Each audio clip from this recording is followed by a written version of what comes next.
remains solid. Inflation has moved much closer to our 2% longer run goal. We're committed to maintaining our economy's strength by supporting maximum employment and returning inflation to our 2% goal. To that end, today, the Federal Open Market Committee decided to take another step in reducing the degree of policy restraint by lowering our policy interest rate by a quarter percentage point. The unemployment rate is higher than it was a year ago, but at 4.2% in November, it has remained low. Nominal wage growth has eased over the past year, and the jobs-to-workers gap has narrowed. Overall, a broad set of indicators suggests that conditions in the labor market are now less tight than in 2019. The labor market is not a source of significant inflationary pressures. The median projection for the unemployment rate. 네, 보셨던 것처럼 오늘 새벽에 FOMC 결과가 나왔습니다. 매번 파월 의장 발언을 보시면 뭐가 달라졌지라는 생각이 드실 수 있지만요. 이번에는 조금 어조가 달라졌습니다. 보시면 예상대로 25bp 인하는 단행됐죠. 그러면서 3회 연속 인하라는 기조는 이어가고 있는데 다만 문제는 내년입니다. 내년에 있어서 파월 의장 굉장히 매파적인 스탠스로 바뀌었다라는 평들이 많은데요. 이 때문에 뉴욕 증시 3대 지수는 물론이고 10년물 국채, 심지어는 달러까지 초급등세를 보여주고 있습니다. 여기에 조금 전에 발표된 마이크론도 본 실적은 나쁘지 않았으나 앞으로에 대한 가이던스가 훨씬 더 중요하죠. 그런데 이 가이던스, 시장의 예상치를 현저히 밑돌게 나온 게 화근이 된 겁니다. 이로 인해 시간외에서 지금 10%가 넘게 밀리고 있는 상황인데요. 전체적으로 분위기가 별로 좋지 않습니다. 자세하게 한번 들어가 볼까요? 자, 먼저 FOMC부터 정리해 봅니다. 자, 박빙이었으나 옳은 결정이다라고 밝혔죠. 자, 그 옳은 결정은 무엇이었을까요? 일단 올해는 예상대로 25bp 인하를 단행하면서 4.25에서 4.5% 레인지까지 내려왔습니다. 문제는 내년이고 포커스도 내년이었는데 자, 보시면 점도표상 저희가 추측을 하는 겁니다. 지난 9월 달 FOMC에서 봤을 때는 내년에 4차례 정도는 인하할 것이다 라는 의견들이 많은 걸로 추정됐었는데 이번에 점도표를 보니까 대부분 2번 정도로 낮추는 걸로 의견이 모아지고 있다라는 사실을 확인할 수 있었다라는 겁니다. 자, 근데 이렇게까지 절반으로 인하 횟수가 깎이게 된 이유는 무엇이었을까요? 가장 큰 건 아무래도 트럼프 정권으로 교체가 되는 것일 것 같은데 자, 파월 의장, 그러나 2회 인하는 어디까지 시장의 추측이고 이 정도로 확정된 것은 아니다라고 밝히면서 앞으로 나올 인플레이션이나 고용 같은 실물 지표들을 확인하면서 신중하게 접근할 것이다라고 밝혔습니다. 자, 여기에 대한 어떤 앞으로 정책적인 스탠스를 고민하는 가운데서 가장 화두로 떠올랐던 건 트럼프다라고 말씀드렸었죠. 근데 아니나 다를까 트럼프 리스크에 대한 언급도 기자회견에선 나왔습니다. 자, 이에 대해서 파월 의장, 트럼프 정권으로 교체가 됐을 경우 인플레이션이 다시 불안해지면서 상방으로 압력을 받는 것이 아닌가라는 추측에 대해서 우리들도 일부 의원의 경우에는 선제적으로 정책을 추진해야 한다는 목소리도 나오고 있습니다.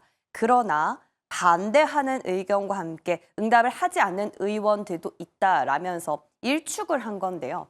자, 이걸 총 정리를 해보시면 일단 우리가 가장 불안하게 느꼈었던 트럼프 리스크, 아직까지 정리가 안 된 채 마무리가 된 거고요. 그리고 내년에 있어서도 기대감을 저버린 상황으로 해석할 수 있습니다. 때문에 뉴욕 증시 M7은 물론이고 전체적으로 나스닥은 3%까지 지수단에서 하락했고요. 국채금리 10년물, 2년물 모두 폭등했습니다. 끝으로 원달러 환율, 달러 강세 보이다 보니 우리 환율도 1,450원 넘게까지 심리적 저항선까지 터치를 했다라는 세간의 불안함들을 여실히 느껴지는 대목들이었는데요. 자, 이 FOMC만 문제는 아닌 듯 보입니다. 6시에 지금 뉴욕 증시가 마감이 되기 때문에 그 장 마감하고 정말 따끈따끈하게 마이크론 실적이 발표됐는데 보시면 여기도 좀 심상치 않은 부분들이 많습니다. 마찬가지로 이번 분기는 나쁘지 않았죠. 대부분 컨센서스는 좀 다를 수 있습니다만 대체적으로 부합하거나 조금 상회한 부분이 있습니다. 그러나 문제는 다음 분기죠. 내년인데 자, 내년의 매출 가이던스를 보시면 예상보다 현저히 낮고요. EPS도 마찬가지로 낮습니다. 시장의 기대치에 너무나 못 미친 결과이기 때문에 지금 시간외에서 한 13% 정도 급락으로 쇼크를 받은 걸로 보이는데요. 지금 현재 컨퍼런스 콜이 진행 중에 있기 때문에 이 어닝콜에서 나오는 상황들이 몇 가지 좀 확인이 필요한 부분입니다. 자, 크게 세 가지 정도를 정리를 해봤는데 현재 범용 메모리 가격이 중국 기업 때문에 하락을 면치 못하는 상황에서 자, 마이크론의 경우에는 지난 분기에 이런 말을 했었죠. 우리는 충분히 고부가 가치 제품으로 인해서 수익성 방어를 해낼 수 있다라는 워딩을 직접 밝혔습니다. 자, 그 고부가 가치 제품이라 하면 HBM, 차세대 낸드 등이 될 텐데 자, 이런 부분을 D램 가운데서 얼만큼 비중을 넓혀가고 있는지 이 부분 첫 번째 포인트로 챙겨보셔야 될 것 같고요. 그리고 두 번째는 앞서 말씀을 드린 것처럼 범용 메모리 가격 하락 부분입니다. 지금 최근까지 9월부터 하반기 들어서 이 범용 메모리 가격, 특히 D램 같은 경우에는 30%나 가격이 밑돌고 있는 상황인데요. 자, 이것이 문제가 되는 이유는 마이크론 실적 안에 있어서 D램의 비중이 90% 정도로 굉장히 높은 비중을 차지하기 때문입니다. 근데 가격이 하락하고 있으니 당연히 마진이 잘 안 나올 수밖에 없는 구조라는 거죠. 그것이 얼마나 지금 수익성에 영향을 미치고 있는지 그 비중을 지금 고부가가치 제품과 같이 어떻게 저울질을 하면서 수익을 방어해내고 있는지 이것이 두 번째 포인트가 되겠습니다. 끝으로는 캐파 증설 여부인데요. 최근에 SK하이닉스와 삼성전자를 제외하고는 거의 대부분의 기업들이 지금 보조금 수령을 하고 있죠. 마이크론도 보조금을 받았기 때문에 이런 시장 안 좋은 상황 안에서도 불구하고 캐파 증설을 더 할 것인지 이에 대한 여력을 갖고 있는지가 이 주가 하락폭을 멈추는 관건이 될 것 같습니다. 지금 당장 상황을 봤을 때는 좀 불안한데요. 자, 오늘장 반도체 전략 다시 점검해 보도록 하겠습니다. 자, 그럼 돌아가서요. 어제 우리 시장 어떻게 마감했는지 좀 정리해 보겠습니다. 사실은 모처럼 외국인들이 다시 매수로 포지션을 전환하면서 외국인들이 돌아왔나? 심지어 현 선물 모두 매수를 하면서 한 8천억 원 가까이 매수에 들어온 거죠. 그렇기 때문에 좀 기대감을 가져보려고 했었는데 조금 원달러 환율도 지금 치솟고 있고 여러 가지로 생각해 볼 부분들이 다시 많이 생긴 듯 보입니다. 대표적으로는 반도체가 되겠죠. 외국인이 수급이 들어오다 보니 삼성전자 쪽에서도 조금이나마 매수로 포지션 전환하는 모습 볼 수가 있었는데 삼성전자를 비롯해서 지금 테크윙 그리고 유리기판까지 전체적으로 이 훈풍이 장비단부터 불어와서 대장까지 이어질 수 있을까에 대한 고민을 하던 찰나에 갑작스러운 또 마이크론의 악재가 너무나 큰 영향을 미치는 건 아닌지 좀 걱정이 됩니다. 두 분과 함께 대장과 소부장들의 전략 다시 한번 점검해 볼 거고요. 자, 두 번째는 완성차입니다. 사실 꼭 완성차뿐만은 아니라 바이오나 자율주행 쪽도 보시면 대장주들이 많이 들어가 있죠. 이런 연유는 외국인의 수급 영향으로 볼 수 있을 것 같은데요. 사실 어제 저희도 혼다나 닛산 합병을 추진을 검토하고 있다라고 소식을 전해드렸었는데 일본의 완성차 2, 3, 4위 기업이 같이 합쳐지는 겁니다. 자, 그렇게 되면 우리한테는 악재가 될까, 호재가 될까 많은 생각들을 했었는데요. 역시 시장에서도 아직까지 갈피는 못 잡고 있습니다. 일단 촉매제가 됐기 때문에 외국인들이 수급이 들어왔다라는 분석도 있고요. 반대로 우리 현대와 기아차는 같이 이렇게 잘 맞물려서 합병이 성공적으로 이루어진 건데 그 밖에 유럽에서나 아니면 미국에서는 좀 실패한 사례가 있기 때문에 좀 지켜봐야겠다라는 의견도 있는 상황입니다. 자, 궁금해집니다. 그리고 바이오 쪽에서는 셀트리온의 호재가 있었죠. 진펜트라 그 밖에 이제 스테키마에 대해서 또 FDA의 판매 허가를 획득한 건데 이제 또 다른 캐시카우를 하나 확보한 셈이죠. 물론 이번 실적에 그 결정을 당락하는 건 진펜트라가 얼마나 미국에서 잘 팔렸는지가 되겠지만 이 부분도 한 몫으로 호재로 작용을 한 듯 보이고요. 끝으로는 자율주행입니다. 자율주행은 어제 장 마감하고 또 새로운 이슈가 하나 더 나왔습니다. 테슬라의 자율주행 시스템에 대해서 우리 국토부도 도입을 막지 않겠다라고 밝힌 건데요. 최근 들어서 테슬라와 연결고리 국내 증시에서 굳이 찾아보자면 2차 전지보다는 자율주행이나 우주항공 쪽으로 더 색깔이 짙어졌다라는 모습 우리 알고 있었죠. 그런데 여기서 더 드라이브를 거는 호재가 될 것인지 트리거가 될 것인지 좀 지켜봐야겠습니다. 그 밖에 또 현대모비스는 외국인과 기관 수급도 좋아서 한번 참고해 보시면 될 것 같네요. 자, 이렇게 해서 오늘 장에 좀 점검해 볼 것들이 많은데요. 여기서 끝난 게 아닙니다. 일정을 한번 볼까요? 일정을 보시면 오늘 오후에는 일본은행의 또 기준 금리가 나오게 되죠. 통화정책회의의 결과가 나오게 되는데 여기에 있어서 또 한 번 또 찬물이 끼어지는 건 아닌지 계속해서 오후장까지 좀 주시해야 될 필요가 있을 듯 보이고요. 그 밖에 새벽에 또 볼만한 이슈도 상당히 많았습니다. 자, 넘어가 볼까요? 자, 먼저 첫 번째로는 머크사입니다. 머크사가 갑자기 중국의 제약사와 비만약을 개발하기로 제휴했다라는 소식인데요. 계약 규모도 2조 원이면 적지 않죠.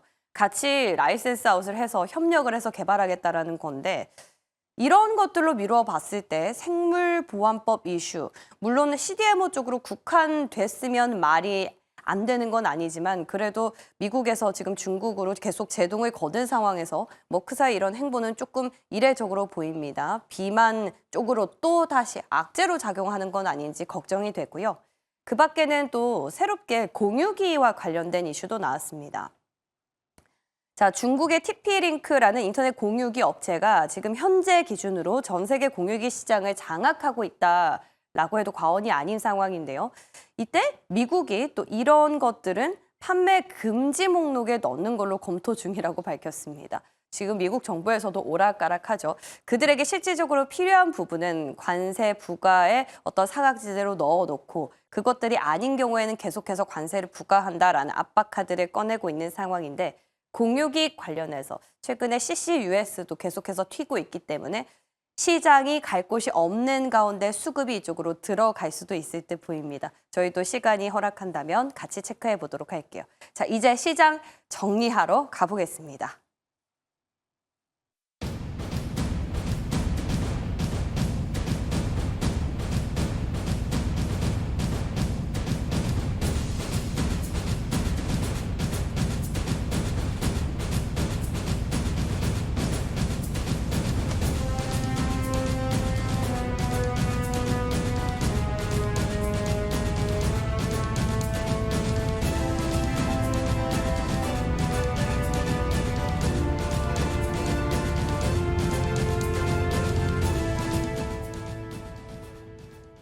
네, 목요일 아침이죠. SB인베스트 이주호 본부장, 이지스탁 이지은 대표와 함께하겠습니다. 어서 오십시오.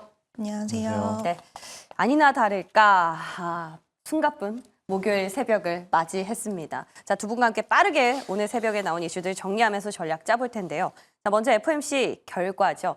자, 어떻게 보셨습니까? 예상대로 올해는 나왔는데 내년에 인하 횟수가 2회면 상당히 많이 줄어든 거잖아요. 네. 일단 가장 우리가 중요하게 봐야 될 부분이 과연 내년 횟수를 얼만큼으로 전망하느냐에 대한 문제였는데 예상을 2회라고 하기는 했습니다. 근데 정말 결과치가 그렇게 나와줬고요.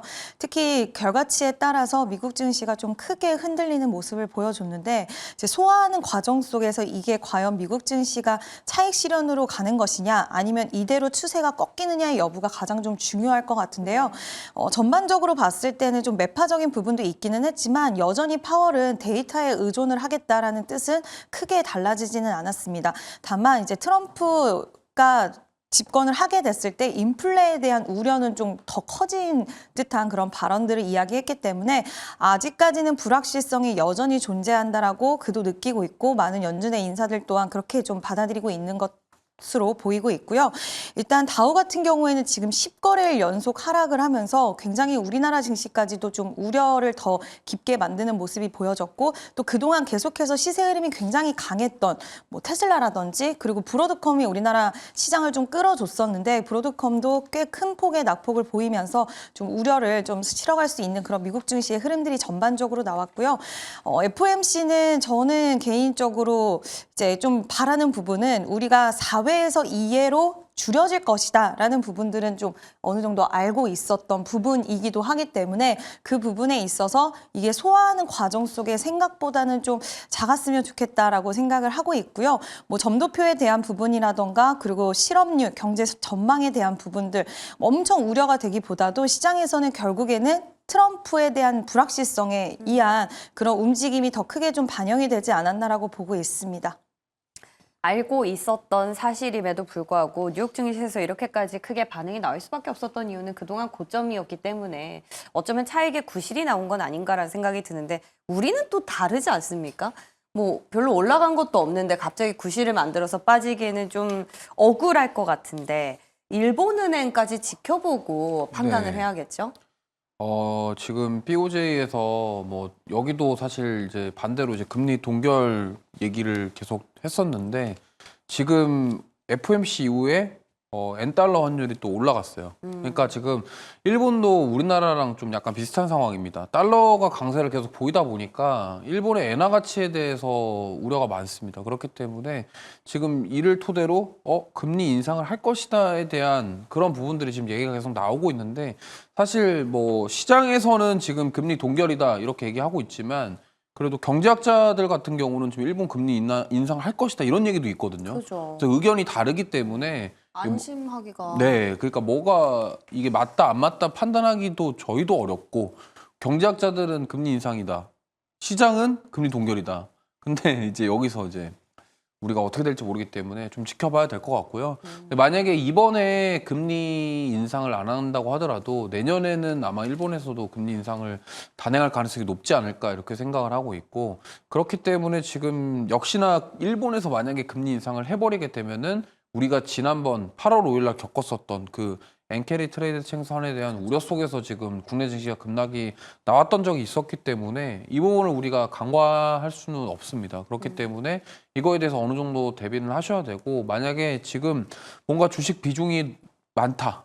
비중이 좀 많다 하시는 분들은 조금 이런 리스크가 있는 상황에서 어느 정도 현금 확보를 하시는 전략을 세워보시면서 조금 이제 한 발 물러서는 게 좀 필요할 것 같아요. 와, 굳이 네. 이 매크로적인 상황을 우리가 이겨내겠다, 뭔가 나는 이 시장과 맞서 싸워서 뭔가 맞서지 이기겠다, 말아라. 이렇게 하기에는 네. 너무나 큰 이슈들이 많이 있기 때문에 이런 점들을 감안하셔서 저는 개인적으로는 일본에서 금리 인상 쪽으로 가닥을 잡지 않을까. 이번엔 이번부터요? 아니더라도 그쵸. 내년은 예. 분명하게 방향을 잡을 것이고 만약에 이번에 특히나 깜짝 인상이 나오면은 시장 충격은 좀 피해가기 어렵다. 이렇게 말씀드리겠습니다.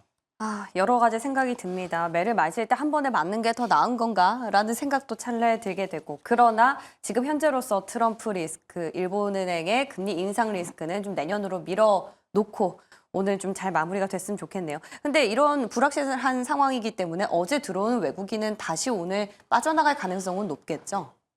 외국인 수급들이 뭐 어떻게 바뀔지는 예측하기가 좀 어렵고 지금 연속적으로 뭔가를 하는 게 아니라 외국인들이 지금 계속 현물을 사고 팔고 하면서 파생 상품으로 수익을 내고 있어요. 그렇죠. 그러니까 파생 시장에서 외국인들이 수익을 내기 때문에 지금 이게 연속적으로 뭔가 뭐 매수세가 들어오거나 이러지 않는 이상은 외국인들이 지금 자금이 들어왔다 이렇게 판단하기에는 좀 아직 이른 것 같아요. 그렇기 때문에 제가 봤을 때는 지금 뭐 약간 뭐 외국인들이 사준다 이거 하나에 보고서 뭐 일일비 하실 게 아니라 조금 연속적으로 어떠한 흐름들이 나오는지 안 나오는지를 좀 체크해 볼 필요가 있다. 그리고 사실 저도 이제 어제 시장 보면서 외국인들이 들어오는 게 이게 터닝 포인트가 아니냐 이런 생각을 많이 했었는데 모릅니다.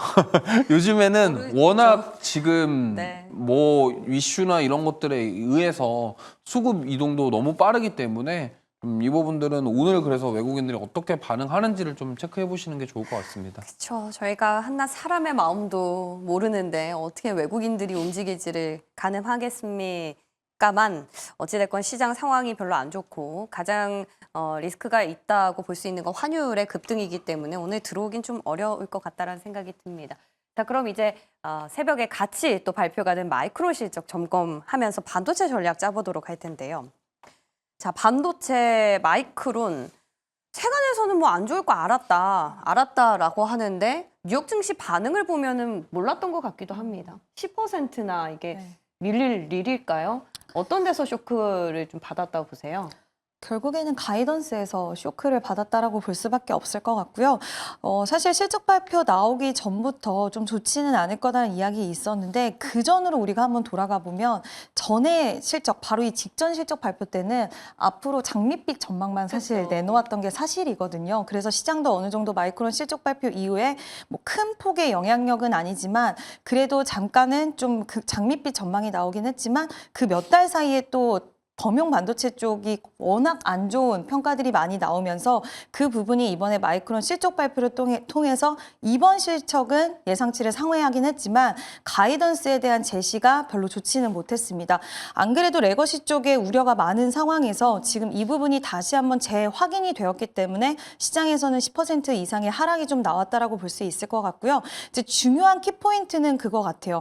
지금 이미 삼성전자도 그렇고 계속해서 우리가 실적에 대한 이런 노출은 계속 좋지 않을 거다라고 했는데 지금 반등이 나오는 지금 PC라던가 지금 계속해서 뭐 모바일 쪽 반등 2분기, 내년 2분기 때는 반등 나올 것이다라는 이야기 나오는데 이게 과연 정말 가능할지에 대한 여부와 그리고 HBM과 DDR5 쪽 이런 라인업 쪽에서의 결과값이 또 어떻게 자세하게 나오는지 이 부분 좀 중요하지 않을까라고 보고 있고요. 지금 전반적으로 안 그래도 브로드컴이 좀 시세를 끌어올려 줬는데 이번에 마이크론까지 실적이 좋았다라고 한다면 이 시세 흐름이 좀 지속될 수 있었을 것 같은데 만약에 오늘 마이크론의 실적 발표 이후로 이 추세 자체가 꺾일까 봐 좀 저는 개인적으로 그 부분이 우려가 되기는 하는데 브로드컴도 어저께 하락을 물론 시장 전반적으로 하락을 했기 때문에 그거는 어쩔 수 없는 요인이기도 했지만 지금 주문형 반도체라는 새로운 키워드를 또 제시를 하면서 시장의 이런 공백이라든지 이런 부분을 좀 메워주는 흐름들이 나왔는데 이게 또 수면 아래로 가라앉을까 봐 개인적으로는 그 부분 좀 우려가 되는데 만약에 여기서 추가적으로 뭐 시세를 크게 받지 못한다 하더라도 그 시세 흐름을 이어가기만 하더라도 저는 그래도 선망했고 그 단기적으로 어찌 보면 뭐 테마성이라고 볼 수도 있겠지만 이 흐름 자체가 추가적인 시세 흐름까지도 뭐 다음 주까지도 이어질 수 있는 가능성이 있으니까 브로드컴 라인으로 해서 올랐던 종목들 오늘 특히 움직임 주시해 보셔야 될 것 같습니다. 어떤 기업들을 보고 계세요? 일단 뭐 설계, 제조 IP 쪽인데 대표적으로 에이징랜드, 뭐 가온칩스, AD 테크놀로지, 자람 테크놀로지 굉장히 좀 많기는 한데요. 그런 종목들과 또 대표적으로 유리 기판주들도 그렇죠. 네, 피롭틱스도 그렇고 JNTC 뭐 이런 종목들도 지금 브로드컴 관련돼서 좀 시세 흐름이 최근에 좋았는데 어저께까지만 해도 거래량도 굉장히 많이 유입이 되면서 바닥권에서 추세 바꿔주는 흐름들이 이 거래일 연속 나와줬는데 이게 크게 오늘 꺾이지만 않는다라고 한다면 저는 다음 주까지도 이 흐름에 어느 정도는 유지될 수 있을 거라고 보고 있어서 오늘 뭐 마이크론 실적 같은 경우에는 아마 삼성전자와 SK 하이닉스 쪽으로 더 영향이 많기는 하겠지만 전반적으로 같이 조정이 들어갔을 때 그 폭이 크지 않는지의 여부 꼭 체크를 해 보셔야 될 것 같습니다. 주문형 반도체와 유리기판이 잘 버텨준다면 이 흐름이 꺾이진 않을 수 있겠다. 확실하게 기준점을 주신 것 같아요. 자, 이주근 부장님, 지금 그러면은 이 수익 구조가 마이크론이랑 비슷한 SK 하이닉스 타격 불가피해 보이죠? 네, 뭐 삼성전자도 마찬가지인 것 같습니다. 네. 왜냐하면 그 중국에서 지금 반값 메모리 이게 가장 큰 이슈거든요. 근데 그러니까 이게 3개월 만에 30%나 가격이 빠질 정도로 공격적입니까? 뭐 그렇게 많이 만들고 있나 봐요. 그러니까 아. 그동안 그러니까 이게 단기간에 만든 게 아니라 중국에서 이걸 계속적으로 공급량을 늘렸던 거죠. 그러니까 그러다 보니까 이게 지금 타격을 받는 거고 DDR4뿐만이 아니라 DDR5까지도 지금 영향을 주고 있다. 이렇게 좀 볼 수 있기 때문에 결국에는 지금 이 사실 D램이라던가 낸드 쪽의 매출 비중을 무시할 수가 없거든요. 이거는 삼성전자도 그렇고 하이닉스도 그렇고 어쨌든 그 기업의 매출에 좀 베이스를 맡아주는 게 바로 이런 쪽이다 보니까 영향을 안 받을 수가 없는 거죠. 왜냐하면 이제 많은 소비자들도 그렇고 실제로 우리도 그렇습니다. 우리도 이왕 비슷한 성능이면 가성비 제품 요즘에 이런 그죠. 문화가 많이 생겼잖아요. 근데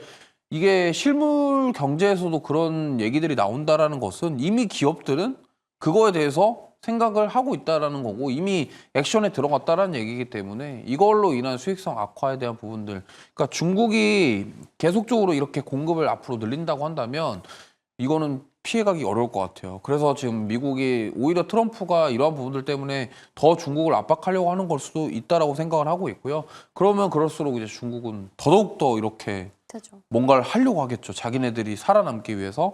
그렇기 때문에 이 부분에 있어서 지금 뭐 가이던스도 그렇지만 앞으로 내년까지도 이 수익성의 악화에 대한 부분들을 피해가기는 어렵다라는 게 좀 전망이 대표적인 전망이 아닌가 이렇게 생각을 하고 있고요.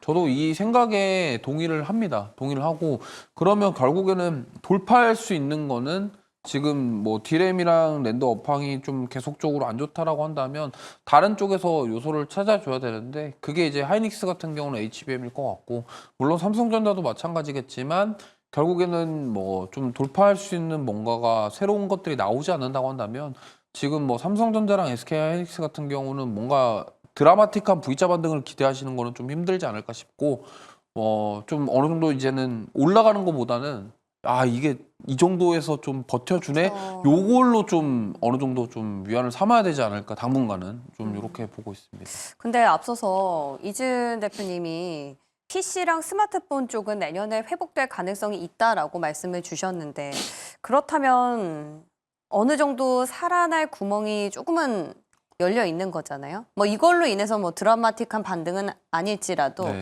이렇게 조금 하락할 때 내년을 기대하면서 사모아 보는 전략은 어떨까요? 너무 공격적인 매수보다는요. 그거는 뭐 사실 중장기로 그렇게 보시는 거는 저는 괜찮다고 봐요. 왜냐면 결국에는 지금 이번 CES 2025에서도 그죠, CES 도 AI 있죠. 제품들이 많이 나올 것이고 네. 그 AI 제품들에 나오면 나올수록 그게 더 필요할 거는 맞아요. 하지만 지금 우리 시장 분위기를 보시면 알겠지만 하루에도 뭐 변동성이 크고 지금 반도체를 보기보다는 뭐 그죠. 테마 화두가 되고 있는 양자 그죠. 컴퓨터라던가 그런 테마주 위주로 지금 많은 분들이 보시기 때문에 뭐 모아 가시는 거는 당연히 중장기로 보시면은 좋겠다라고 말씀드리겠지만 지금 단기적인 어떤 수익을 내려고 한다 그러면 반도체는 살짝 지금 위험하다 이렇게 말씀드리겠습니다. 좋습니다. 마이크론 실적 발표와 함께 반도체 양대장 그리고 최근 떠오르고 있는 주문형 반도체 기판까지 전략을 다 잡았어요. 여러분들 잘 중심 잡아보시면